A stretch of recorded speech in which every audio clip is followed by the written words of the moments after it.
Pernahkah Anda memikirkan seberapa banyak Anda mengkonsumsi media sehari-hari? Apakah Anda tahu bahwa kita menghabiskan lebih banyak waktu menonton TV dan di media sosial dibandingkan makan, minum, atau bersosialisasi? Hari ini, kita akan mengidentifikasikan dan memahami penggunaan media kita. Kita juga akan mempelajari beberapa konsep yang akan membantu kita untuk lebih kritis terhadap media yang kita konsumsi. Sebelum kita lanjutkan, apakah yang dimaksud dari kata media? Media adalah semua jenis komunikasi massa yang didapatkan secara kolektif, termasuk berita, iklan, dan penghiburan. Media tersedia dalam berbagai macam bentuk, termasuk internet, televisi, dan penerbitan. Lalu, apa artinya literasi media? Literasi media merupakan suatu keahlian untuk berpikir kritis terhadap konten-konten media. Maka, literasi media merupakan hal yang penting, terutama sekarang ini, karena terdapat banyak informasi yang menyesatkan dalam ruang media. Apakah Anda tahu maksud dari misinformasi dan disinformasi? Terdapat banyak definisi yang berbeda dari istilah-istilah tersebut, namun kita mendefinisikannya sebagai berikut. Misinformasi merujuk ke informasi yang tidak benar atau menyesatkan. Disinformasi adalah informasi yang salah dan sengaja dibuat untuk menjatuhkan seseorang, grup sosial, organisasi, atau negara. Misinformasi dan disinformasi cepat tersebar dan dapat mempengaruhi pemilu, perawatan medis yang kita pilih, dan opini yang kita bentuk. Sangatlah sulit untuk mengoreksi misinformasi, karena misinformasi seringkali memiliki perhatian lebih dibandingkan informasi yang benar. Maka itu, sebagai konsumen berita, sangatlah penting apabila kita dilengkapi dengan kemampuan untuk membedakan informasi yang benar dari yang salah. Sangatlah penting agar kita berhati-hati menilai apa yang kita baca dan lihat, serta menghindari pembagian sesuatu yang mungkin adalah misinformasi.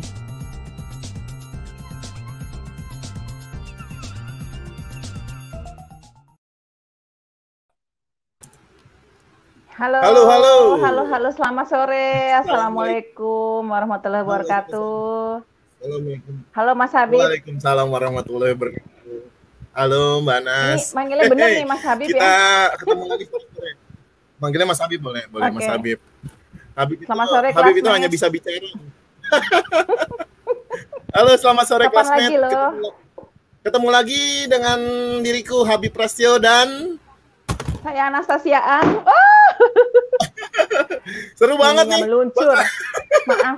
Meluncur. Kalau kira ini baru pertama kali kita duet, kemudian kita bikin kehebohan nih. Jadi bakal sore ini bakal ramai banget ya. Excited ya. Karena udah paling ditunggu sama teman-teman classmate dan kita juga udah nunggu-nunggu banget nih pertemuan kita pada sore hari ini. Betul. Betul. Sebelumnya kita cerita dulu ya soal kelas bersama ya, soal kelas bersama. Jadi kelas bersama itu adalah inisiatif dari teman-teman Kementerian Pendidikan dan Kebudayaan untuk membuat komunitas belajar. Jadi memang sebenarnya kita dari teman-teman komunitas di Kementerian Pendidikan dan Kebudayaan ini ingin memberikan spirit belajar sepanjang hayat buat teman-teman yang ada di classmate yang ada di rumah. Jadi merupakan komunitas yang bergerak di bidang pendidikan yang menjadi penyambung antara siapapun yang tergerak untuk bersedekah ilmu dan para pencari ilmu sepanjang hayat. Jadi kelas bersama hadir menjadikan para pencari ilmu bisa bertemu ya. Saat ini nggak bisa tatap muka tapi jadi melalui virtual untuk belajar bersama. Saat ini kelas bersama tumbuh menjadi kelas online dan menjadi komunitas yang konsisten melaksanakan kelas gratis tiap minggu. Tiap minggu tuh selalu ada itu, jadi nggak pernah kosong gitu Mbak Anas ya. Seru ya. Jadi tambah banyak ilmunya nih kita nih. Iya betul. Sebelumnya kita sapa-sapa dulu nih teman-teman kita yang udah datang nih. Dari mana aja nih Mbak Anas kita? Dari Kelihatan yang Mas? sudah hadir dari Jawa Timur ya, kelihatan ya dari komen ya. Dari komen itu ada teman-teman dari Jawa Timur sudah datang ya. Kemudian ada lagi yang dari mana nih? Sudah ada yang sebutin namanya belum nih? Palembang. Halo Mbak Triana Susanti. Wih, ini langganan kita ini selalu hadir ya. Majalengka. Halo Majalengka, apa kabar? Aduh, thank you. Kemudian dari Aceh. Wow, Gunung Langsa Aceh. Wow, thank you. Kemudian ada lagi dari Parepare, Sulawesi Selatan. Halo, apa kabar? Dari Sabang sampai Merauke ya, Mas Habib. Hari ini kita. Kalau misalnya ada Papua, fix kita berarti sudah merangkul seluruh Indonesia nih. Saya dari Papua. Oh, dari Papua ya? Bapak saya orang Fak-Fak. Oh, orang Fak-Fak. Itu di sana ada Poltek, Politeknik Fak-Fak. Oke. Dari Lampung, Kang Amus Lampung. Malum aku kerjanya ngurusin Politeknik.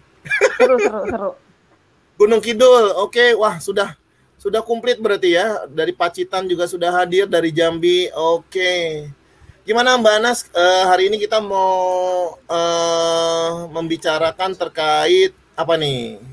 Berpikir kritis dan literasi media. Ini seru banget nih Mas nih. Ini sesuatu yang kayaknya penting banget ya buat keadaan zaman now gitu kan.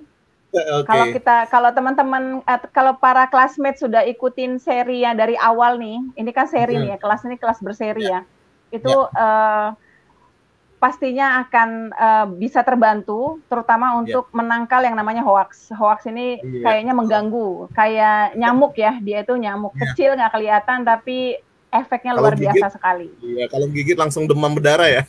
Betul sekali, aduh bahaya. Aduh. Baik, sahabat classmate, webinar series literasi digital untuk guru ini kerjasama antara kelas bersama bareng komunitas masyarakat anti fitnah Indonesia atau Mafindo.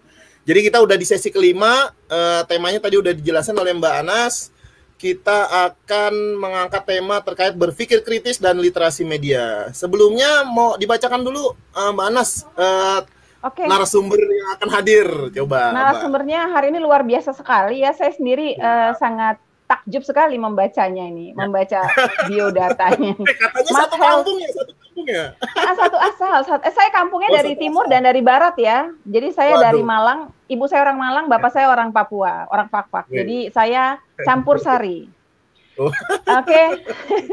Kita ada Mas Helsa Kurnia Hendiastuti, beliau managing editor, beliau dari Malang, tinggalnya di Malang. Kemudian ini main jobnya sepertinya jurnalis ya, Mas Helsa ini di liputan7.com, Malang Post, aremamedia.com, Nova, kemudian yang sekarang yang recent itu adalah managing editor di urbanasia.com. Beliau juga sudah menulis banyak buku ternyata, ini antologinya banyak sekali. Yang terakhir ini ada menulis Medcom Bencana, A Single Door Model of Natural Disaster Information to Protect from Hoax Issues of Disaster in Indonesia. Ini dipublish oleh Islamic University of Indonesia. Ini memang berarti sudah pas nih ya. Kita akan diskusinya akan lebih seru lagi nih kalau kita sudah panggilkan. Oke, kita panggil aja. Halo Mas Helsa, ayo dong. Halo. Hai Mas Helsa. Seru banget ya kayaknya ya tadi berdua ya, Awoy. Seru banget ya, tapi kalau melihat itu seru banget ya. Maksudnya kayak tadi aku dengar gitu ya dari Aceh sampai dari Papua dan hadir sore hari itu. Wow, keren banget sih. Keren banget ya, kita ya untuk kelas bersama ini. Iya. Dan ini setiap hari loh Mas Helsa, setiap hari, setiap minggu kita kedatangan teman-teman classmate itu dari Papua sampai Aceh gitu. Dan atau kalau dibalik dari Aceh sampai Papua gitu. Iya, dari Sabang sampai Merauke. Merauke, wow. Sampai Merauke, sampai Banjarmasin. Keren. Baik, Mas Helsa, kita sapa dulu. Mungkin Mas Helsa mau sapa-sapa dulu ya teman-teman dulu. Hai gitu. Boleh. Halo semuanya yang classmate yang udah hadir sore hari ini dari Sabang ya sampai Merauke, tadi yang dari Aceh, ada dari Kalimantan, Parepare Sulawesi Selatan, terus kemudian aku tadi baca juga ada dari Papua juga ya.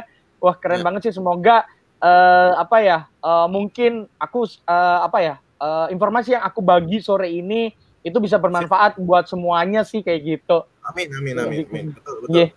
Dan memang ini ditunggu banget ya Mas Helsa ya. Kita ini sudah berkali-kali memang sebenarnya menyiarkan atau memberikan info-info terkait bagaimana sih mengolah informasi agar tidak salah mencerna gitu ya Mas Esa. Tapi Iya, kita nggak benar-benar. bisa ngundang dari teman-teman Mavindo. Oke, Mas Helsa, mungkin kita mau ngobrolin apa nih sore hari ini nih? Boleh banget. Mungkin ya, jadi kebetulan kan kalau biasanya nih guru-guru kan pasti aku kasih lebih ke presentasi atau apa gitu ya. Jadi kan mungkin di awal aku berikan aja sih visual presentation aja dari video itu.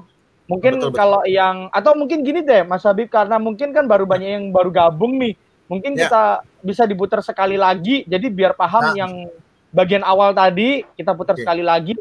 Di situ ada inti-inti pokok yang ingin aku bahas sih sebenarnya, aku tekankan sore hari ini kepada semua yang classmate yang udah hadir sore hari ini sih. Seperti itu. Oke. Baik, minta tolong Mas Roland, mungkin kita bisa kita tampilin dulu buat teman-teman classmate yang baru gabung, jadi bisa kita bisa tune in ya ngobrolnya sama Mas. Silakan Mas Roland. Pernahkah Anda memikirkan seberapa banyak Anda mengkonsumsi media sehari-hari? Apakah Anda tahu bahwa kita menghabiskan lebih banyak waktu menonton TV dan di media sosial dibandingkan makan, minum, atau bersosialisasi? Hari ini, kita akan mengidentifikasikan dan memahami penggunaan media kita. Kita juga akan mempelajari beberapa konsep yang akan membantu kita untuk lebih kritis terhadap media yang kita konsumsi. Sebelum kita lanjutkan, apakah yang dimaksud dari kata media? Media adalah semua jenis komunikasi massa yang didapatkan secara kolektif, termasuk berita, iklan, dan penghiburan. Media tersedia dalam berbagai macam bentuk, termasuk internet, televisi, dan penerbitan. Lalu, apa artinya literasi media? Literasi media merupakan suatu keahlian untuk berpikir kritis terhadap konten-konten media. Maka, literasi media merupakan hal yang penting, terutama sekarang ini, karena terdapat banyak informasi yang menyesatkan dalam ruang media. Apakah Anda tahu maksud dari misinformasi dan disinformasi? Terdapat banyak definisi yang berbeda dari istilah-istilah tersebut, namun kita mendefinisikannya sebagai berikut. Misinformasi merujuk ke informasi yang tidak benar atau menyesatkan. Disinformasi adalah informasi yang salah dan sengaja dibuat untuk menjatuhkan seseorang, grup sosial, organisasi, atau negara. Misinformasi dan disinformasi cepat tersebar dan dapat mempengaruhi pemilu, perawatan medis yang kita pilih, dan opini yang kita bentuk. Sangatlah sulit untuk mengoreksi misinformasi, karena misinformasi seringkali memiliki perhatian lebih dibandingkan informasi yang benar. Maka itu, sebagai konsumen berita, sangatlah penting apabila kita dilengkapi dengan kemampuan untuk membedakan informasi yang benar dari yang salah. Sangatlah penting agar kita berhati-hati menilai apa yang kita baca dan lihat, serta menghindari pembagian sesuatu yang mungkin adalah misinformasi.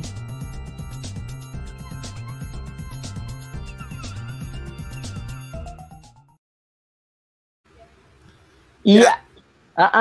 Jadi aku sih langsung masuk nih Mas Habib ya. Mungkin jadi kayak kalau Mas Habib atau Mbak Anas melihat tadi video tadi, sebenarnya ucapan atau perkataan di awal banget itu benar-benar menunjukkan sesuatu yang sarkasme dan benar-benar kalau kita merefleksikan kepada diri kita saat ini itu benar-benar kerasa gitu loh, kayak yang kita tuh bahkan sampai makan pun atau misalkan kita bermain, kita masih genggam HP gitu, kita masih kita masih nonton TV, kita masih main media sosial kayak gitu.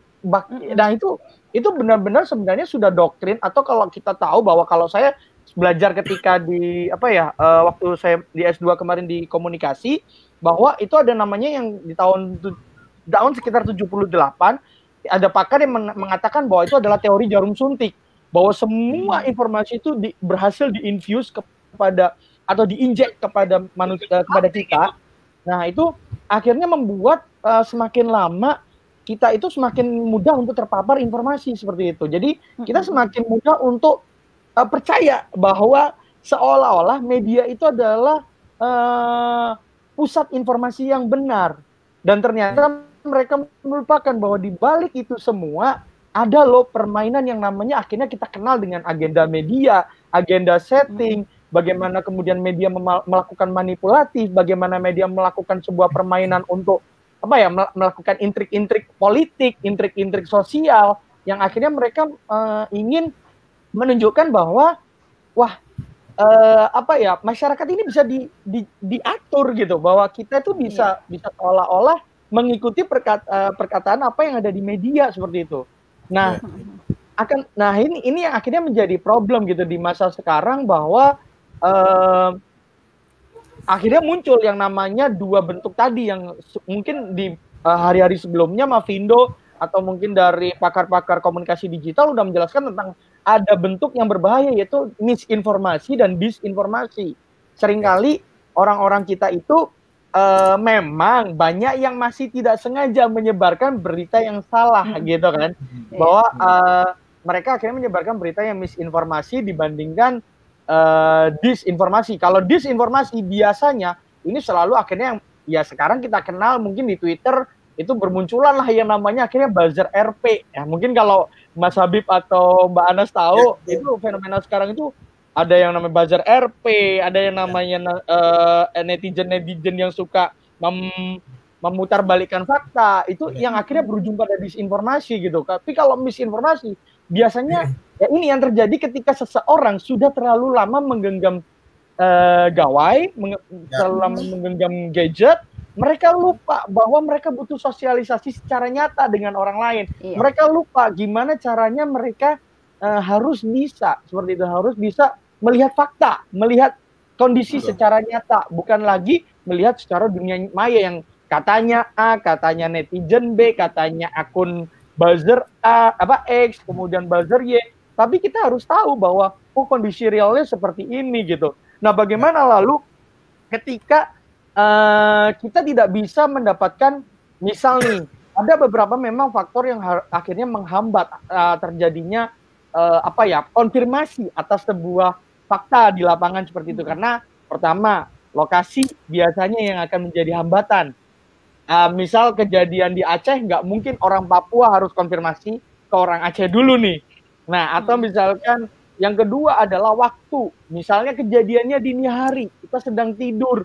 Nah, itu apakah kita langsung terbangun dari tidur, dari mimpi langsung kita konfirmasi? Nggak bisa. Ya itu benar-benar kenapa seharusnya media saat ini, khususnya media-media yang sudah terverifikasi oleh Dewan Pers, dan ini berdasarkan dari pengalaman saya aja ya, bahwa saya kan di sini lebih jatuhnya sharing sih, bukan lagi mengajari atau apa, tapi saya lebih ke sharing aja bahwa saya sebagai praktisi media, saya harus menjaga nih marwah media-media yang sudah terverifikasi oleh Dewan Pers, dan kami tidak boleh begitu saja menyebarluaskan informasi tanpa bukti-bukti yang faktual, tanpa bukti-bukti yang yang bisa dipertanggungjawabkan di keesokan harinya, atau misalkan ada sebuah peristiwa kecelakaan yang sering paling terjadi di masa sekarang ini. Pertama, kecelakaan. Kedua, misalkan pencurian. Atau yang ketiga biasanya adalah dari unsur politis. Ada unsur politisasi kayak misal politik atau apa, itu suka diplesetkan itu. Akhirnya kemarin yang sempat yang saya beritakan adalah yang saya paling ingat terakhir adalah ada di akun Facebook, saya lupa belum berhasil meng-screenshot sampai sekarang, yang salah satu ini calon Bupati Jawa Barat ya atau apa yang mengaku cucunya Ma'ruf Amin. Nah, itu kan bisa di-search beritanya bahwa dia mengaku sebagai cucu dari Ma'ruf Amin. Ternyata setelah diselidiki oleh kita para media, awak media dan juga wartawan, ternyata yang benar adalah dia hanyalah keluarga jauh seperti itu. Memang iya cucu, tapi dari Adli virus ya. Iya, sama seperti akhirnya Adli virus ya namanya. Iya, kalau nggak salah. Iya, benar. Itu kan yang dianggap sebagai kemarin cucu, ternyata kan tidak langsung, secara tidak langsung. Nah, kemudian ada lagi yang lebih heboh lagi adalah ketika misinformasi ini disinformasi dibentuk menjadi misinformasi. Ini lebih gila lagi sih. Jadi berita informasinya benar-benar dibuat salah, terus di-share-nya pun diplesetkan lagi. Nah, ini akhirnya yang terjadi ketika masih inget kan antara dokter yang mengaku dokter, yang klaim dokter dengan salah satu penyanyi Indonesia. Apakah perlu disebutkan namanya? Mungkin semua udah tahu ya siapa penyanyi itu. Jadi apa namanya? Akhirnya kemarin kan sangat kontroversial banget tuh. Side kanan bilang begini, side kiri bilang begini. Kemudian ya harus saya ungkapkan bahwa si A akhirnya kan harus menghadap ke Polda Metro Jaya untuk mempertanggungjawabkan ucapannya gitu ya, mengklaim bahwa dia adalah dokter begitu. Dan ternyata itu klaim-klaiman dokter itu ternyata justru dari si yang mengklaim dokter itu tadi, bahwa dia ternyata yang menyampaikan dia sebagai seorang profesor kepada media yang diliput. Jadi kalau kita sebenarnya gini, kalau yang lucu itu yang sebenarnya bisa aku jadiin contoh adalah kasus itu banget. Jadi ketika si A ini, penyanyi A ini sebenarnya mau mewawancarai si profesor ini, itu ternyata secara faktual si profesor yang mengaku tanda kutip profesor tadi itu, dia mengklaim dirinya profesor kepada media yang diwawancarai. Sehingga si A ini percaya karena dia menyampaikan itu kepada media. Nah ini kan yang jadi repot kan medianya akhirnya. Dia akhirnya menyebarkan sesuatu yang sudah lagi bukan misinformasi, tapi disinformasi gitu. Sudah disinformasi. Nah ini kemudian diolah lagi menjadi misinformasi ya. Nah itu yang akhirnya ya kita benar-benar harus bersikap dan berpikir kritis. Itu adalah kita tidak bisa melihat dari satu perspektif saja begitu. Jadi bahkan ini kalau saya harus sharing, gimana sih Mas Elza caranya biar bisa kita benar-benar tahu bahwa isu ini itu misinformasi atau disinformasi gitu. Jadi akhirnya saya bilang, bacalah sebanyak mungkin seperti itu. Kalian memang benar, udah eranya digital, lebih mudah lagi. Nggak kayak dulu yang koran harus nunggu langganan dulu ambil, dijadiin satu, dicari kebenarannya, oh udah sama-sama benar nih, ya udah aman gitu. Kan sekarang lebih gampang ya, kayak misalkan ada koran digital, ada media online, ada televisi digital, ada radio yang bisa didengarkan secara live stream, ya kan? Bahwa kita tuh sebenarnya di era seperti ini itu sudah semakin mudah gitu loh, semakin dipermudah untuk kita itu berpikir secara kritis dan dituntut untuk bisa memilah mana yang informasinya benar, mana yang salah gitu. Bahwa sebenarnya kita tuh sudah tahu, sudah bisa melihat hal itu ketika kita membagikan sebelum membagikan ya, kita melihat dulu nih. Contoh nih, misal ada isu A, kita itu dapat dari Facebook. Wah, biasalah ya wacana sukanya pakai huruf kapital, caps lock. Oh, gini gitu kan. Bisa kan kecelakaan begini. Oh, tolong dong yang ini. Akhirnya di-share sama dia, dibagi informasinya. Ternyata itu kecelakaannya tidak seperti yang terjadi pada kenyataannya gitu. Nah, bagaimana akhirnya untuk mengkonfirmasi hal itu? Ya, kita harus cek dulu sebelum tadi di awal kita mau nge-share. Kita lihat benar nggak ini kecelakaan lokasinya. Kita cari aja dulu di berita. Kita cek, kan kita tuh kan sekarang itu tidak hanya soal bagaimana kita membuka urbanasia.com, membuka detik.com, membuka kompas.com. Kita kan bisa membuka yang namanya satu tools yang itu isinya semuanya, yaitu search engine. Gunakanlah engine itu sebaik-baiknya untuk kita bisa memilah mana yang benar dan mana yang salah atau kurang benar seperti itu. Nah, itu bisa gitu. Karena apa? Ketika sebuah media, apalagi nih ya, mohon maaf, media yang sudah benar-benar terverifikasi oleh Dewan Pers, itu sudah seharusnya itu menjaga kode etik jurnalistik dan juga menjaga aturan undang-undang pers seperti itu. Bahwa kita juga tidak di dalam undang-undang pers itu dan juga di kode etik jurnalistik sudah dijelaskan bahwa kita setiap wartawan atau kita setiap pekerja media, kita tuh harus menyampaikan informasi yang secara fakta dan berimbang. Tidak boleh yang namanya kita tiba-tiba miring ke kanan, miring ke kiri.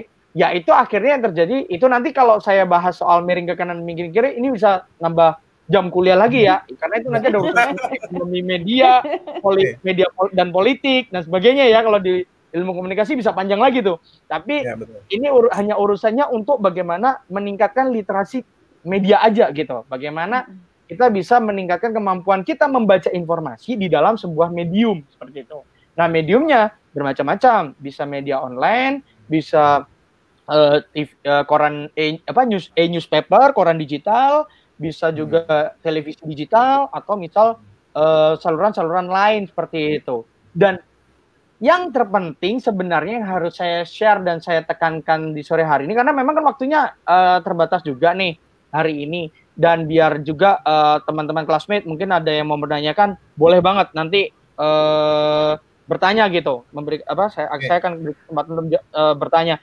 Nah itu bahwa pergunakanlah media sosial itu, menurut saya opini pribadi saya, pergunakanlah media sosial itu secara bijak dan juga teratur. Itu intinya. Kalau kita sudah melakukan penggunaan media sosial yang bijak dan teratur, kita tidak akan yang namanya kalau kita bilang orang yang kecanduan, terlalu candu dengan media sosial. Akhirnya apa? Seperti kita kembali ke teori jarum suntik tadi. Kalau kita sudah terlalu candu, kita akan selalu diinfuse, diinjek terus dengan informasi yang baru, kemudian yang yang lebih begini. Akhirnya otak kita didoktrin bahwa kita akan berpikir ke arah yang sana gitu, tidak berpikir secara berimbang begitu. Jadi benar-benar kita harus kalau menggunakan platform, benar-benar kita pakai semuanya. Jadi nggak hanya satu platform, tapi semua platform, semua search engine, semua media online, media TV, media cetak, dan media penyiaran radio itu harus benar-benar kita pakai gitu. Itu untuk menerima kesimpulan sih sebenarnya biasanya begitu. Saat ini gini ya, Mas Elsa ya, emang beberapa info memang kita kan memang sudah menyiarkan memberikan info yang bagaimana harusnya seorang guru ya, kan kita sekarang targetnya guru ya. Iya benar. Ketika mendapat informasi itu kadang mereka juga kan agak malas untuk saring before sharing gitu loh Mas Elsa. Iya. Ya itu yang saat ini kita bingung juga ya gitu sebagai guru, dan diperparah lagi ketika sudah masuk grup WhatsApp, terus ketemu orang tua yang baru pegang handphone, kemudian benar. Dan wah ini berita bagus nih, sebar langsung ke grup gitu. Itu tuh sering terjadi ya. Ini aku curhat dulu nih, lagi curhat. di grup sekolah ya, di grup sekolah anak saya terutama ya, memang ini terlihat gitu ada beberapa orang tua yang sepertinya memang baru pegang handphone, kemudian ada info-info yang harusnya ini sudah lama, ini berita sudah lama gitu, kemudian dia rajin. Terus, tapi kalau udah dibilangin kan, maaf Bu ini hoax gitu kan, itu lo nggak dibaca. Kagak dibaca, dan kadang cuma dibaca doang, terus Bu dihapus Bu, ini beritanya salah gitu kan. Itu nggak, saya tahu dia nggak bisa menghapus untuk semua itu udah. Iya benar. Ya itu jadi itu Mas Elsa. Iya, kalau bicara soal guru ya Mas Habib dan Mbak Anas, mohon maaf nih, boleh nun sewu dulu nih sama guru-guru, bahwa kadang kita harus menghadapi yang namanya dua concern, gap teknologi and juga gap generation. Jadi sorry to say untuk guru-guru yang mungkin sudah berusia, tidak. Ya, betul. Nah, itu memang kalau bicara usianya berapa tuh Mas Helsa? Kalau aku sih kemarin sebenarnya gini Mbak, ini aku juga dalam posisi riset bersama salah satu lembaga survei untuk soal literasi ini media berdasarkan generasi gitu. Jadi siapakah yang sebenarnya melek itu sedang kami riset sih, ini prosesnya. Nah itu kami tetap sebenarnya kalau saya itu melihatnya adalah ini bukan melihat berdasarkan survei ya, tapi berdasarkan kanan kiri saya ini dan juga grup WhatsApp keluarga yang notabene keluarga saya juga ada guru, ada dosen, ada tenaga pendidik lah, intinya kayak gitu. Nah ini tuh ya saya akhirnya menyimpulkan saja gitu bahwa orang-orang yang biasanya di atas usia milenial, at least itu adalah baby boomer yang ke atas, itu biasanya mereka sudah mulai merasakan gap teknologi. Dan gap teknologi itulah yang dirasakan oleh Mas Habib tadi, yang mungkin kalau Mas Habib di sekitarnya bilang bahwa, wah ini ngapus pesan udah terlanjur kirim, gimana ngapus ya mas? Pasti nanya dulu kan, dia beribet.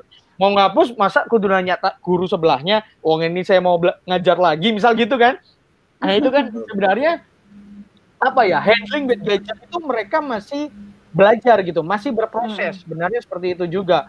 Nah bagaimana akhirnya kita, para guru ini bisa memanfaatkan teknologi tadi dengan baik? Intinya begini, kalau merasa bahwa informasi itu gimana ya saya harus bilang ya, bukan berasal dari institusi resmi atau lembaga resmi, informasi lembaga resmi atau apapun lah pengumuman dari institusi atau lembaga resmi, jangan pernah meng-share itu ke grup-grup, misal grup-grup guru, komunitas guru atau apa. Beda cerita kalau misalkan itu informasi yang didapatkan oleh guru tadi adalah informasi dari media-media sudah kredibel di Indonesia. Seperti itu.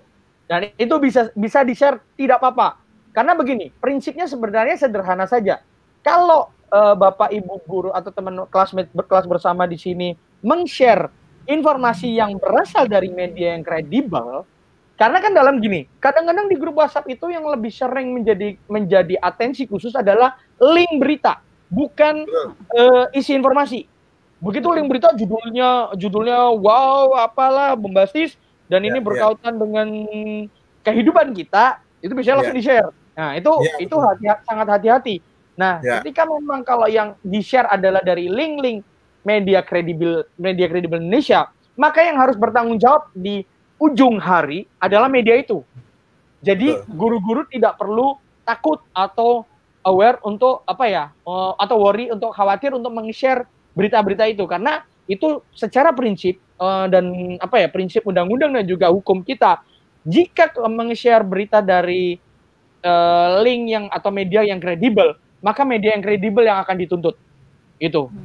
Jadi bukan guru atau siapapun lah yang meng-share berita itu. Tapi hati-hati bahwa sekarang di dunia digital kita dihadapkan juga yang dengan namanya phishing. Jadi kalau guru-guru tahu bahwa nanti atau biasanya disebut phishing atau sebenarnya itu spamming yang dilakukan oleh orang-orang tertentu yang menyebarkan link. Dan hati-hati untuk guru-guru semuanya bahwa link-link ini terkadang disusupin dengan sebuah malware atau virus.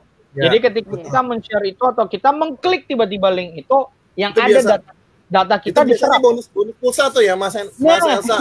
Nah ini yang menjadi bonus pulsa. Yang menjadi barusan atensi saya adalah ketika saya mengingatkan kebetulan di salah satu anggota keluarga saya itu ada yang masih jadi guru. Nah beliau ini meng-share ke saya soal ini mendapat laptop. Karena kan ini posisinya benar-benar pandemi ya. Tiba-tiba dia dapat share-sharean gitu kayak Dikbud DKI Jakarta akan sediakan laptop gratis gitu. Klik link di bawah ini gitu. Nah, merasa mungkin butuh atau bagaimana di era pandemi begini, nge-share ke saya. Lumayan Ja gitu. Aku bilang, linknya itu dari mana? Saya bilang gitu. Betul. Karena begitu link itu diklik, sebenarnya ini link ilegal gitu. Jadi link yang akhirnya kalau kita klik itu menjadikan data pribadi kita di ponsel kita terserap oleh mereka karena itu kan virus gitu. Nah ini benar-benar bahaya sih kalau guru-guru belum ada literasi literasi atau pengalaman dalam penggunaan media seperti itu begitu. Nah itu memang dibutuhkan akhirnya experience, dibutuhkan yang namanya pengetahuan. Akhirnya kan ketika ada orang yang mengingatkan atau ketika ada orang yang menyampaikan hal itu, jadinya dia akhirnya menyadari gitu. Jadi setidaknya bahwa literasi media di sini ini bukanlah sebuah kalau saya bilang ini bukanlah sebuah teori untuk diedukasikan, bukan. Tapi literasi media ini adalah sebuah penyadaran untuk diri kita supaya kita tuh lebih aware, kita tuh lebih hati-hati dan waspada terhadap informasi ataupun informasi lah yang disebarkan di berbagai platform media seperti itu. Jadi literasi media itu hanyalah sebagai penyadaran supaya kita itu lebih waspada. Apa yang akhirnya harus dilakukan? Ya banyak caranya tadi, seperti misalnya kita harus meng-cross check, kemudian kita cek ulang nih dengan orang kanan kiri. Jadi ketika kita makan ngobrol lah dengan orang sebelah, jangan tiba-tiba lagi makan terus live IG story atau tiba-tiba curhat di IG gitu. Ini lagi ada kasus begini nih, gimana yang bener gimana guys gitu. Padahal di sebelahnya ada teman, ada orang yang bisa diajak diskusi. Siapa tahu mereka justru yang bisa memberikan insight atau input baru untuk kita seperti itu. Jadi sebenarnya literasi media ini kalau kita bilang sebenarnya tidak bisa dijabarkan secara teoritis ya, bahwa ini benar-benar praktis gitu. Kalau saya menangkapnya begitu, jadi bahwa literasi media itu benar-benar kita harus melek gitu akan informasi di sekitar kita, seperti itu sih. Jadi benar-benar harus waspada aja sih seperti itu. Betul. Butuh pendewasaan ya, Mas Elsa ya. Iya, benar. Tapi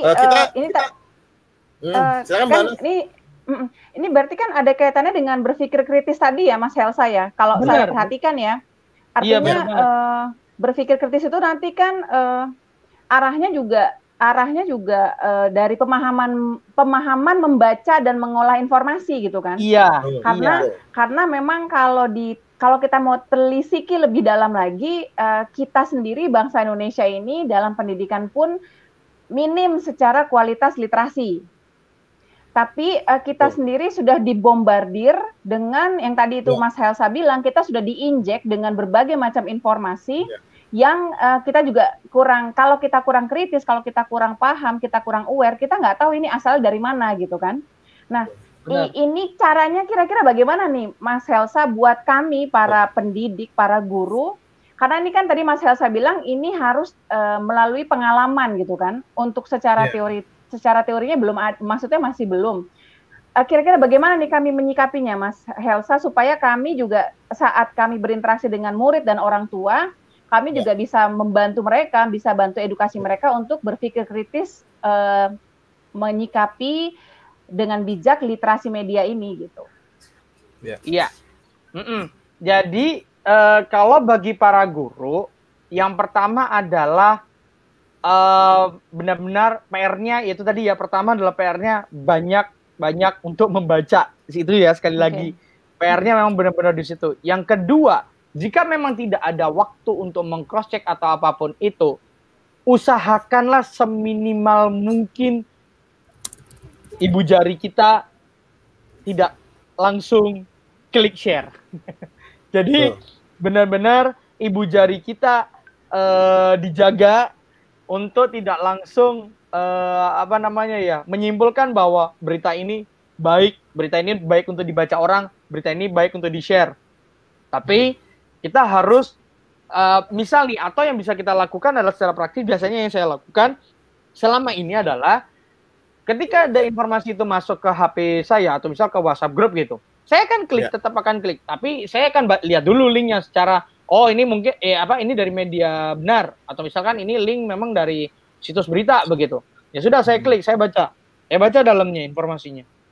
Begitu, biasanya sih begini sih. Biasanya tuh kalau ada bahasa-bahasa yang tiba-tiba nggak senaluri dengan pikiran kita, atau tiba-tiba di luar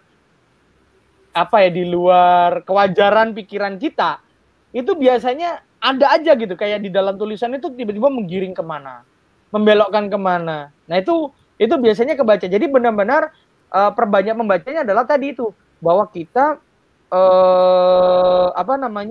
harus benar-benar langsung membuka link itu gitu. Kita baca dulu. Jadi sebelum kita share ke orang, berhentilah, usahakan informasi itu berhentilah di kita. Begitu. Jadi jangan sampai rantai informasi tadi itu berlanjut ke orang lain. Berlanjut ke orang lain yang berasal dari tangan kita gitu. Bahwa itu harus kita lakukan dulu, kita cek. Kalau dirasa beritanya atau informasinya ini nggak benar, ya sudah, kita jangan share kayak gitu. Biasanya sih yang selalu dibikin, ya itu tadi saya bilang bahwa berita-berita yang selalu dibikin persimpangan atau yang agak menyimpang dari pemikiran kita, itu tuh biasanya berita-berita yang heboh, berita viral kalau sekarang kita bilang, atau berita kasus. Dan yang ketiga adalah berita politik, begitu. Karena ini segar banget gitu. Sebenarnya ini lahan basah untuk dimainkan Itu sebenarnya ini guru-guru itu apa? Wah ini seru nih gitu, buat mencari perhatian gitu. Langsung Iya, aja bisa biasanya kan tanpa biasanya kan harus ada gitu ya. bener. Biasa ada yang juga kayak gitu kan, kayak misalkan, wah ini seru, bagi aja deh gitu. Tapi kan di satu sisi kita Kalau urusan bener salah itu belakangan biasanya. Nanti iya.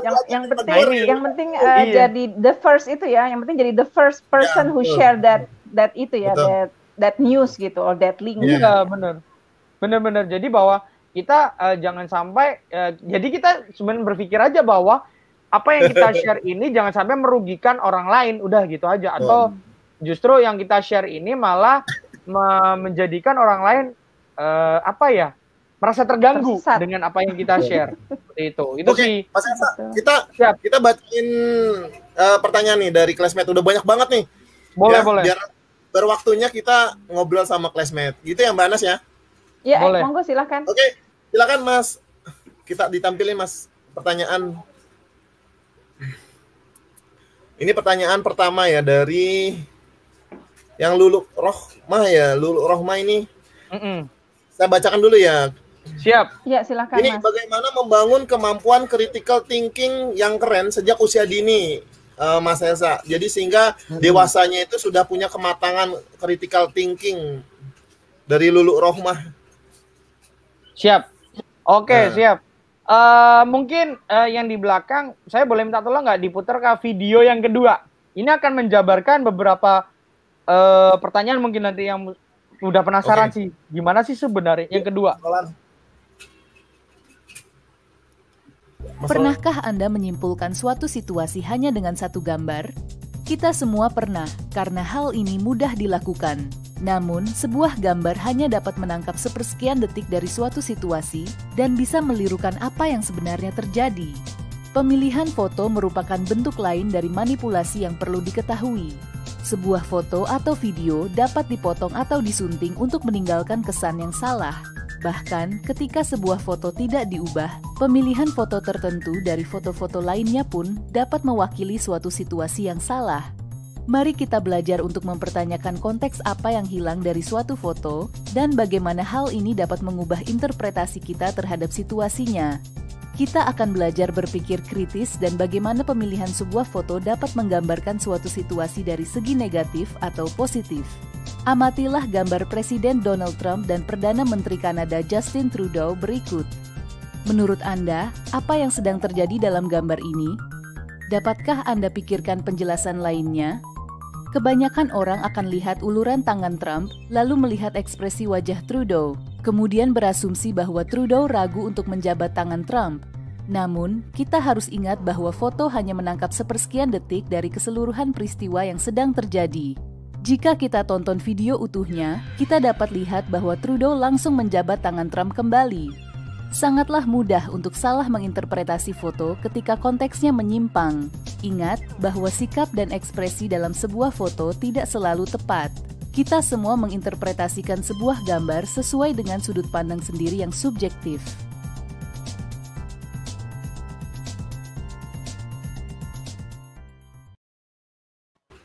Oke. Kalau melihat pertanyaan dari dari Bu Lulu ya, Bu Lulu Rohmah, bagaimana membangun kemampuan critical thinking yang keren sejak usia dini? Itu tadi salah satu jawabannya.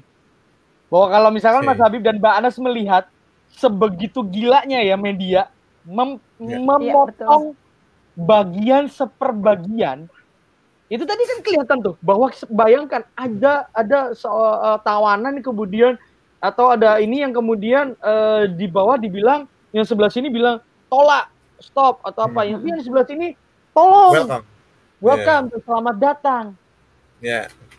So itu tadi adalah ada sisi kanan dan sisi kiri yang mana kita tuh harus mengkritisi dua-duanya gitu. Nah itulah, jadi bagaimana membangun critical thinking yang keren sejak usia dini. Jadi kalau saya ini akhirnya saya harus berbagi pengalaman ya, ketika saya dulu masa kecil, saya itu waktu di usia SD itu benar-benar saya itu sering baca, ya saya olahnya adalah saya baca koran, tapi baca korannya itu koran yang bukan koran yang langsung penuh ya, jadi maksudnya kayak potongan, misal ada potongan koran gitu, saya baca Saya bilang, ini tapi kok fotonya nggak lucu ya. Jadi kalau anak SD kan polos banget kayak, kok fotonya nggak lucu sih, kayak misalnya atau fotonya ini sih. Nah, terus saya bandingin, saya beli koran dong yang lainnya. Loh kok fotonya beda? Nah dari situ tuh, jadi ketahuan bahwa oh dia mau ngambil sudut pandangnya ini. Oh yang ini mau ngambil sudut pandangnya ini. Jadi sama aja ketika kita misalkan buka buku cerita dongeng, yang dimunculkan dari buku cerita dongeng yang A bilangnya misal si kancil mencuri timun, tapi ternyata yang di buku dongeng B bisa aja loh si kancilnya bukan mencuri timun, tapi si kancil lagi ngembaliin timun ke Pak Tani. Betul. Nah itu kan perspektif yang selama ini terinjeksi adalah si kancil mencuri timun. Iya. Ini perspektif harus jeli ya, Mas. Iya itu benar, bahwa dasarnya dari mana anak-anak bisa belajar itu? Simpelnya itu tadi, bahwa ada injeksi informasi yang dari turun-temurun diceritakan bahwa si kancil mencuri timun.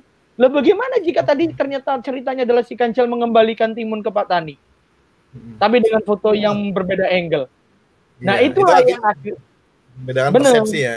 Iya, dan akhirnya memang benar di akhir bahwa diceritakan bahwa itu memang subjektif seperti itu. Ya nggak apa-apa, memang itu subjektif. Tapi kita, itu tadi, kita sendiri dari diri kita pribadilah yang harus berpikir secara berimbang seperti itu. Oke. Mas Helsa, maaf Mas Habib satu. Karena kan saya di PAUD ya. Saya pendidik di PAUD. Jadi karena tadi kalau lihat dari video yang dipaparkan kan ada mempertanyakan gitu ya. Benar. Mempertanyakan. Mungkin nggak sih kalau misalnya untuk kemampuan berpikir kritis ini kita membiarkan anak-anak melatih mereka untuk mempertanyakan gitu loh. Kalau mengutip dari kata-katanya Pak Iwan Pranoto itu adalah beliau tuh suka untuk berpikir kritis. Jadi ada satu keraguan gitu loh. Iya. Ada satu keraguan yang kita perlu. Jadi misalnya ada satu gambar tadi anak-anak ditanya, ini menurut teman-teman kira-kira apa ya? Menurut teman-teman apa? Nih ada yang kurang nggak? Atau ada yang tidak seharusnya nggak? Itu tuh bisa nggak, Mas Helsa? Bisa banget, Mbak. Justru yaitu Mbak Anas. Jadi itu yang sedang saya lakukan saat ini itu kepada ponakan saya gitu kan. Kebetulan saya ini kan tinggal dengan ponakan saya juga gitu ya di rumah ini. Jadi bahwa ponakan saya ini masih umur 6 tahun, kelas 1 SD sekarang. Dia tuh kalau setiap pagi pasti akan saya minta dia cerita dongeng. Entah apapun ceritanya dia, saya biarin udah. Itu salah bener, udah biar dia cerita dulu gitu. Terus kemudian dia pasti lama-lama dia nanya, tapi kenapa ya Om? Kok kalau misal kayak gini, kayak kenapa sih itu dulu maling kundang harus pergi ke laut kayak gitu? Kenapa sih maling kundang harus dikutuk jadi batu? Emang bisa? Emang siapa yang ngutuk? Nah kayak gitu-gitu. Itu kan akhirnya dia bertanya, siapa yang ngutuk? Emang ibunya punya kekuatan ajaib apa Om Helsa gitu? Jadi selalu nanya kayak itu. Akhirnya ya itu kan sebenarnya kita biarkan mereka buat berimajinasi saja gitu loh. Bahwa nanti bagaimana anak itu akhirnya merasa benar atau tidak, baru kita trigger dengan seperti Mbak Anas tadi bilang. Ayo kira-kira, tapi kalau dari kesimpulan pertanyaan tadi, kira-kira kalau misalnya ada gambar kayak gini, gimana? Atau kalau misalkan ada ceritanya ternyata yang benar seperti ini, gimana? Gitu. Itu selalu harus kita pertanyakan. Memang berpikir kritis itu bukan lagi bicara soal A dan B.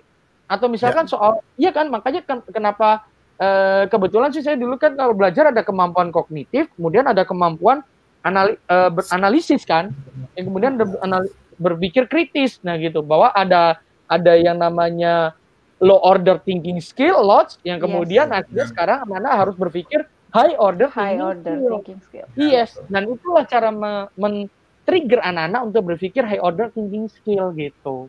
Exactly. Itu lanjut ya, Mbak Anas ya. Pertanyaan udah banyak banget. Pertanyaan udah banyak banget.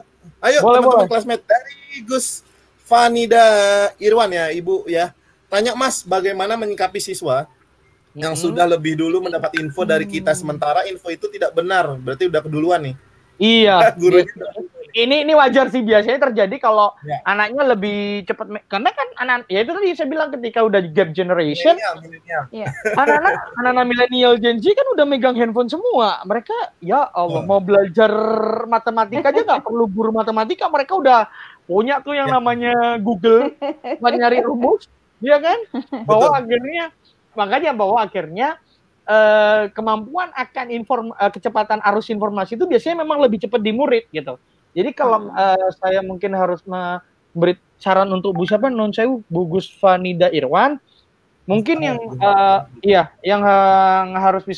mungkin bisa dilakukan adalah jika informasi itu memang tidak benar, Ibu bisa lakukan dengan pengumpulan informasi. Biasanya kalau saya kebetulan S1 saya adalah memang di bidang pendidikan. Jadi saya ngajar. Dulu selalu saya kumpulkan tuh puzzling information. Saya kumpulin aja, udah anak-anak bilang, "Bu, ada info dari ini ini nih. Bu, Bapak dari ini gini, dari B begini, dari C begini." Kumpulin dulu. Dan jadikan itu semua bisa dibikin sebagai homework, misal. Jadi kan di puzzle information bisa di-trigger, misalkan kan kita kurikulum kita kan sedang mencoba ke arah high order thinking skill kan, bahwa akhirnya betul. Ya udah kita balikin aja informasi itu. Jadi misalkan gini, kan nggak benar tuh, kita misal udah tahu infonya tidak benar, tapi siswanya udah tahu dulu infonya itu. Ya sudah, dia bilang, "Apa yang kamu dapetin, Nak, infonya?" "Oh begini Bu, dari sumber A mengatakan bla bla bla." Oke, sumber B mengatakan bla bla bla, sumber C mengatakan bla bla. Kumpulkan itu jadi satu, bikin langsung jadi homework. Coba kalian analisis, ini informasinya mana yang benar, mana yang salah. Saya juga akan berpikir besok pagi kita bertemu, kita selesaikan solusinya bersama-sama. Informasi mana yang benar. Nah, kayak project ya Mas ya. Jadi kayak project ya. Harusnya itu kan memang learning sekarang itulah dituntut, makanya kenapa kita lebih ke ada yang namanya, kalau saya dulu belajar kalau S1 saya ingat PBL, project based learning kan. Project based learning. PBL ya, project based learning. Project based learning. Di mana di dalam kurikulum K13 waktu itu kalau nggak salah saya ngerjainnya di RPP, saya masukkan tuh PBL, bahwa akhirnya anak-anak itu belajar by project, bukan lagi belajar secara deduktif atau secara dictation gitu. Ya, betul. Jadi udah gitu ya, Bu Vanida ya. Iya. Sudah terjawab. Lanjut, kita lanjut lagi Mas Febi. Dari Mbak Anas, mau mungkin bacakan Mbak Anas. Oke, dari Mas Syaiful Al-Islami. Izin tanya Mas Helsa, bagaimana membedakan antara diskomunikasi dan miskomunikasi?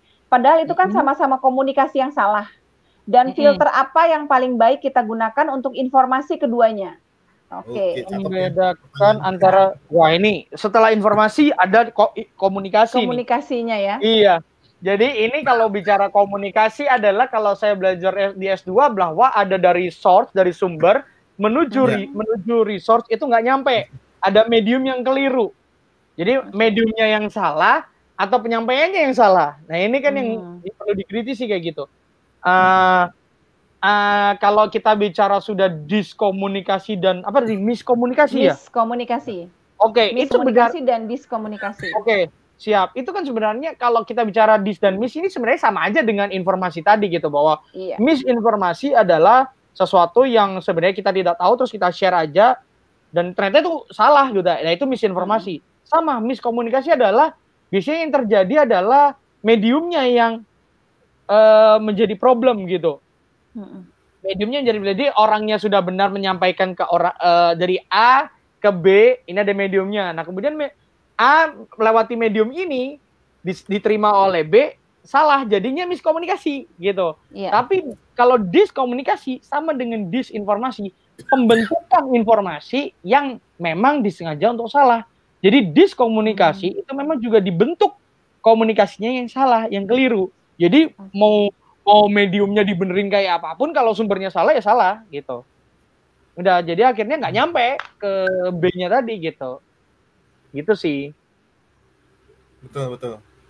Oke ya, itu yang bisa membedakan tadi ya, Mas. Memang dari awal saya coba tadi memilah yang tadi info dari infografis tadi itu, bahwa yang miskomunikasi itu kan, misinformasi itu kan itu yang salah disebarkan, tapi kalau yang di situ kan memang yang salah dan sengaja gitu. Salah karena sengaja gitu. Salah dan karena sengaja dibentuk. Itu makanya yang kalau di dalam sebutan teorinya komunikasi yang akhirnya diperbarui dari teori jarum suntik adalah agenda setting atau agenda media. Oke, Jadi lanjut Mas. Iya, siap. Sorry, Boleh. Mas, kita lanjut ya. Iya, Mas boleh, Habib boleh. ini kejar tayang nih. Ya, soalnya Iya. banyak banget ini yang nanya kasihan nih. Kita kan mau biar tersampaikan infonya ya. Siap. Baik, dari Rudini Muslim. Assalamualaikum. Bagaimana untuk membedakan berita itu hoax, sedangkan berita yang di share ya itu mirip dengan yang asli, dan sulit membedakan mana yang asli dan yang mana yang hoax gitu, Mas Elsa. Oke. Nah, ini kayak barang ya. Iya, benar-benar kayak barang nggak KW. Mirip ya. Betul. Barang ori dan barang KW. Iya. Sebenarnya kalau ini salah satu contoh ya. Contoh saja yang pernah saya alamin dan hampir ketipu waktu itu. Pernah nggak Mas Habib atau Mbak Anas melihat situs yang bernama detiknews.com dan detik.com? Ya, betul. Iya. Itu nyaris mirip, dan memang secara penggunaan dan sebagainya detiknews.com itu meniru detik.com. Entah dari mana, bahkan saya pun mencoba mengklarifikasi dengan teman-teman dari detik.com, apakah detiknews.com ini dulu adalah mantan-mantan anak Detik yang kemudian bikin itu, atau seperti gimana? Mereka bilang, nggak tahu Mas, ini tuh kita nggak tahu, tiba-tiba dia ada aja gitu. Dan detiknews.com ini pun ternyata sudah verified loh oleh Dewan Pers. Ya. Dan dia jadi ini sebagai contoh bahwa ya memang ada barang tiruan untuk media-media yang ingin mengaitkan nama-nama besar seperti itu. Misalkan Kompas, nanti ada dong yang bikin yang namanya Kompasta.com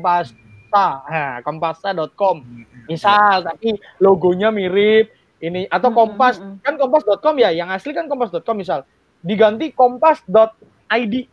Bukan, Kompas.id memang ada, sorry. Kompas. Yang nggak punya mungkin Kompas.net misal. Itu kan nggak ada secara ID ininya. Pasti dari kalikannya Kompas.com. Jadi kalau ada, jadi sebenarnya bagaimana kita tahu media ini asli atau buatan? Kita bisa tahu itu semua dari tata layout, dari misalkan apa yang diberitakan. Jadi ketika kita dapat informasi ini satu. Ketika kita klik tuh satu informasi di situs itu, jangan langsung kita membaca itu full read. Jadi kita baca semua konten, tapi kita keluar dulu aja ke homepage-nya, kita lihat tuh, tengok kanan kiri. Apakah ini pemberitaan yang apakah ini gaya yang dilakukan oleh Kompas.com? Apakah ini gaya yang dilakukan oleh Detik.com? Apakah ini gaya ini yang dilakukan oleh Tempo.com? Semuanya punya ciri khasnya masing-masing. Dan itu bisa ke-track dengan baik seharusnya. Jadi simpel itu sih, pokoknya ketika media, bagaimana juga kita melihat media itu resmi atau bukan, kita bisa cek di bagian bawah. Jadi kalau media itu selalu, media khususnya media siber ya, kita tuh sudah punya namanya pedoman media siber. Nah itu di bawah kita tuh harus cantumkan yang namanya ada dewan redaksi, kemudian ada juga SIUP atau SK Kemenkumhamnya, dan juga sudah terverifikasi oleh Dewan Pers atau belum. Dan itu kalau media siber untuk yang sudah terverifikasi Dewan Pers itu wajib dimunculkan seperti itu. Gitu sih. Satu lagi mungkin masih bisa ya Mbak Anas ya. Satu lagi, monggo silakan. Mas Habib. Udah mau habis nih waktunya nih. Ya. Silakan Mbak Anas. Dari Lisa Fati EL, bagaimana caranya memberitahu tentang info atau berita ke teman yang susah dibilangin? Ini saya langsung blok aja udah namanya. Bisa banget dibilangin ya. Aduh. Gimana tuh, Mas? Bener, kalau kata Mas Habib di blok namanya, kalau saya jitak aja udah sekalian ya Mbak. Namanya langsung di rename gitu ya, penyebar hoax. Iya.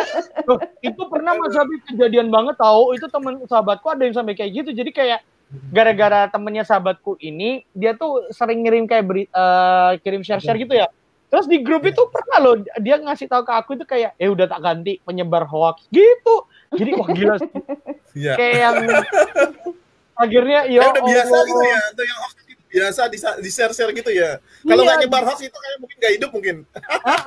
Jadi dia tuh kayak kalau gini sih sebenarnya lebih tadi sih bahwa aku bilang di awal tadi bahwa tangan ibu jari kita tuh benar-benar harus di-maintain gitu loh. Bahwa kan apa yang menjadi masalah dari problematika kita sekarang itu adalah dua ibu jari kita ini loh. Ini sangat berbahaya kalau nggak di-maintain. Ketika ini buka klik yang sini share, nah udah bahaya tuh. Udah ini harus di-maintain sih sebenarnya. Terus bagaimana cara memberitahunya? Saya dulu pernah di sesi yang lain atau di kelas yang lain, saya pernah memberi beberapa tips sih. Sebenarnya salah satunya yang terpenting adalah beritahukan itu terus-menerus tanpa maksud saya gini, terus-menerus sampai dia memang benar-benar capek mendengar ocehan kita. Ya, gitu. Tapi pelan-pelan. Jadi jangan yang ketus kayak misalnya, apaan sih? Lu nge-share apaan sih itu? Gitu jangan, tapi Bu, Pak, Mas, Mbak, tolong ya kalau mau nge-share dibaca dulu. Kalau mau nge-share, sebelum nge-share dicek dulu bener apa enggak, linknya aman enggak. Kalau aman boleh di-share, kalau infonya benar boleh di-share, kalau salah udah jangan di-share gitu. Nah itu akhirnya terbukti sih Mas, kalau Mas Habib dan Mbak Anas mungkin ini terbukti itu yang saya lakukan akhirnya ke orang tua saya gitu, bahwa kan orang tua saya itu punya gap generation jauh ya dengan saya sebenarnya ya, dan secara teknologi juga jauh gitu. Mereka itu baru mengenali media seperti WhatsApp dan sebagainya kan juga baru 3 or at least 4 tahun yang lalu gitu, padahal umur mereka sudah di atas kepala 6 gitu. Nah, itu kan PR ya. Iya, untuk mengingatkan. Iya, untuk mengingatkannya kan susah ya. Akhirnya apa yang terjadi? Biasanya kalau dulu-dulu itu awal-awal suka banget tuh nge-share ke grup keluarga. Akhirnya saya bilang, jangan di-share ke grup keluarga. Saya kan wartawan, saya bilang gitu. Aku jurnalis. Mama atau papa, kalau mau butuh ini bener atau enggak, kirim dulu japri ke aku. Tak ceknya. Begitu ini benar, boleh itu share ke grup keluarga besar. Udah gitu saya selalu cek. Ya. Akhirnya ketika biasanya, akhirnya sekarang yang terjadi adalah gini, muncul kebiasaan bahwa kalau saya misalkan lama membalas apa gitu ya, orang tua saya itu langsung yang gini, di grup keluarga besar itu tolong dong dicek ini hoax apa enggak ya gitu. Sudah mulai muncul tuh kepedulian bahwa kita nge-share di bawahnya ditambahin mohon info dong ini kabarnya hoax apa enggak ya, tolong dicek gitu. Itu sih saling mengingatkan jadi ya. Iya, akhirnya saling mengingatkan. Tuh. Baik Mas Elsa, waktunya udah habis. Ya. Waktunya udah habis, aduh. Gak berasa ya. Aduh, padahal seru banget. Silakan Mas Elsa, mungkin ada kita closing statement dari Mas Elsa buat teman-teman classmate yang udah nongkrong nih. Silakan Mas Elsa. Apa ya? Jadi intinya yang perlu saya tekankan di sore hari ini berdasarkan pengalaman saya juga di dunia media, bahwa bijaklah dalam menggunakan 2 ibu jari, bijaklah dalam melihat informasi, dan juga intinya keep reading a lot every day and everywhere. Jadi selalu membaca dimanapun kita berada dan kapanpun kita berada juga gitu, bahwa intinya dengan banyak membaca tentu literasi itu akan semakin meningkat seperti itu.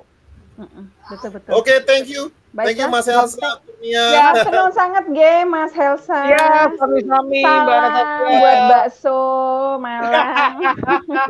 Kangen dengan Malang ya. Saya juga belum pulang nih Mbak. Kangen banget nih pulang ke Malang. Iya. Kerang alam ya. Iya. Kerang alam. Oke. Ya, terima kasih Mas Habib. Siap, makasih Mas Elsa. Ya. Baik Mbak Anas, kita akhiri ya Mbak Anas ya. Oke, Mas Habib terima kasih banyak, Mas Elsa terima kasih banyak. Sama-sama. Teman-teman classmate, semoga yang tadi disampaikan Mas Elsa bisa bermanfaat untuk kita semua, juga untuk murid-murid kita dan anak-anak kita di rumah. Dan jangan lupa yang tadi disampaikan oleh Mas Habib, ingat ya dijaga jari-jari jempolnya ini, selain untuk kesehatan kognisi dan emosi juga sebenarnya terlalu sering pakai jempol bisa mengakibatkan Anda rentan dengan rematik. Jadi hati-hati. Sebaiknya pakai telunjuk saja. Oke, baik. Jadi sampai ketemu lagi di kelas bersama berikutnya. Jangan lupa subscribe, comment, like, and share, dan juga klik lonceng di YouTube-nya di kelas bersama biar menjadi pengingat video diskusi update dari kelas bersama. Oke, jangan lupa mampir ke Facebook-nya, ke YouTube-nya, ke IG-nya kelas bersama kita. Baik, saya Habib Prasetyo. Saya Anastasia Ang. Mengucapkan terima kasih banyak. Assalamualaikum warahmatullahi wabarakatuh. Selamat berhari Minggu. Ya.